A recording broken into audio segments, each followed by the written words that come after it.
2, and action. Hey Marvel fans, welcome to BlackTree TV. I'm Jaleesa. And I'm Jamal. And we are here at the Avengers Infinity War premiere. How exciting is, how did we get here? I don't know. It's been like 10 years of movies and studying and reading comic books and trying to catch up and figuring out who these characters are. And now we've seen them all walk past the carpet at one time. All of them. We saw Spider-Man, we saw Tony Stark, we saw the Hulk, and we even bumped into some of your favorite villains. So stay tuned because we're speaking with them all here, BlackTree TV. Did you say Black Panther? Black Panther? Wait, how can we forget T'Challa the King and Baku? We saw Okoye, we saw Shuri. Hey. Wakanda forever. Wakanda forever. Stay tuned, Avengers Infinity War. Thanos, you could destroy life on Earth. We're gonna need some help. Together, is our only hope.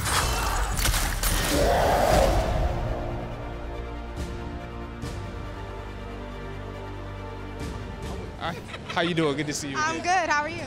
Great. Okay, so of course, have you seen the Beachella performance where she honored and recognized the historically black colleges? Yes. So of course, I went to Spelman. You went to Howard. Right. Talk about the significance in HBCUs being seen on a wider platform for the masses. It was amazing just to see our culture, you know, in that space. How she brought the Greek chorus, which also is our fraternities and our sororities, which have a whole host of other significances for our culture together. The marching band, which also dates back to like African culture, the way that they, you know, the way the band sort of tells a story when it's playing, and also just there's a lot of people who don't know the excellence that comes out of black schools. From Right here, we're right here. Yeah, we're right here.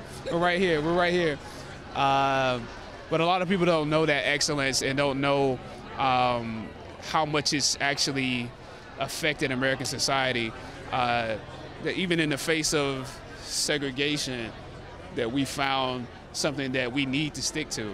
We found something that, a way that our students can be educated with each other, and you can appreciate different aspects of blackness at the same time. People from all over the world go to historically black schools, and they meet people from the continent of Africa, from the Caribbean, from Europe, from the States, and they're allowed to study together and learn their culture in a way that they wouldn't be able to do on a white campus. And now we're expanding that, of course, with Black Panther and the role that you're playing and what you're doing. I want to ask a more personal question. I've been a little worried. You've been doing so much promo, so many films. When you get a break, what's the first thing you do? When I get a break, or when I am going to get a break. When is the break coming and what are you going to do? The break is coming after Howard commencement. Okay. That's when the break comes, and I'm going on vacation. Absolutely. Yeah. Well, we'd love to have you at Spelman. Well, y'all didn't invite me. You didn't invite me. Howard beat you to it. Maybe another year. We'll make it happen. Thank you so much, Thank Chad. you so much. Chris, with such an extensive cast, who's someone that they were different than how you thought they would be when you met them? And you can take your time because we could just look at this all day. We could just cut this out, couldn't we? Who was?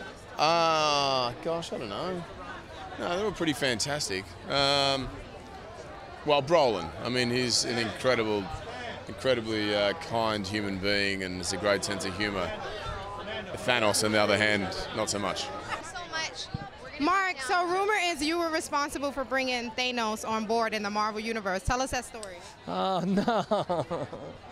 Yeah, it was me. I sort of brought him. But I knew he told me he was coming. I see myself more like a Paul Revere, you know? I'm the canary in the coal mine. Is that a Catcher in the Rye reference? What? For our audience. That is a Catcher in the Rye reference. I was an English literature major. So. I'm so happy. The idea that someone would actually ask me on this press line if there was a Catcher in the Rye reference. is so genius and makes my heart sing right now. We have to know what our audience wants and what they need. And of It's course, a great book. Read that book. All right. absolutely great book. And of course, they want to know, you've had such a long journey. You've been here for a while. What is it that you think it is about these characters that truly resonates with the Marvel Universe and their fans? I think that it's the perfect combination. Marvel lets filmmakers be filmmakers, they let actors be actors, and they let the Marvel Universe be the Marvel Universe. Every single movie has its own vision, its own feeling, its own mood, its own look. And so every single time you come to a Marvel movie, you know you're gonna see something you've never seen before with characters that you already love in ways that are really beautiful and interesting and authentic. And this movie is all of that mashed together in one. And for the 22 minutes that I've seen, bring your diapers and your Kleenex. Doing? Hey guys. Thank you so much for being here. Yeah, no. Hey bud, how you doing, man? With your villain, no. You know? So of course, Tony Stark was so integral for Peter in the comics. What role do you think he plays in your character arc in Avengers and throughout the future? You know, I'd say he's like a father figure. Downey probably prefers Big Brother. But you know, it's like a friendship with more responsibility to it because they have this huge umbrella of being superheroes, you know?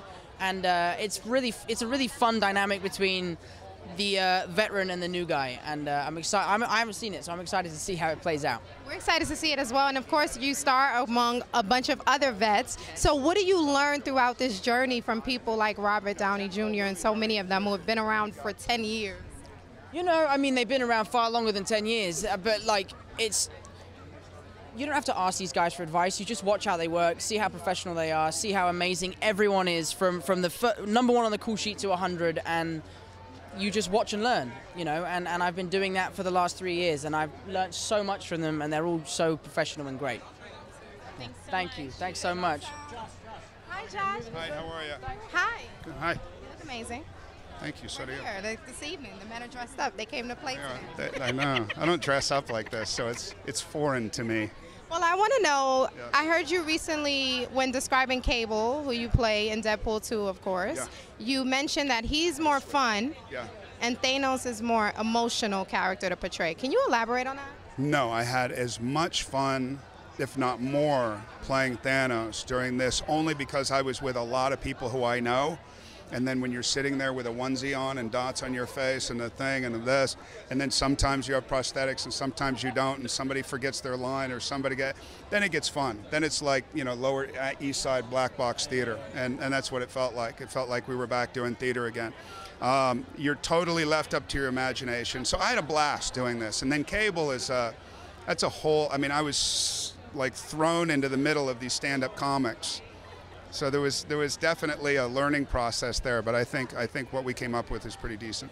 And I'm sure you have, and you just mentioned theater. Can you tell me, as an actor, what do you take from theater in portraying a villain? It's so drastically different, but what from that learning experience do you take in portraying? I think it's not necessarily the theater experience, even though I've had amazing theater experiences. It's the fact that as you get older, you have more experiences and you start to experience different people doing different things, and you become, I've always been fascinated with what makes people tick, what makes somebody the way they are.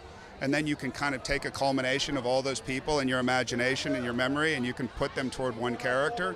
I know that when we started, it was thought to be one thing, and then by the time we finished, the Russos seemed very happy that this guy had some depth, and that's fun.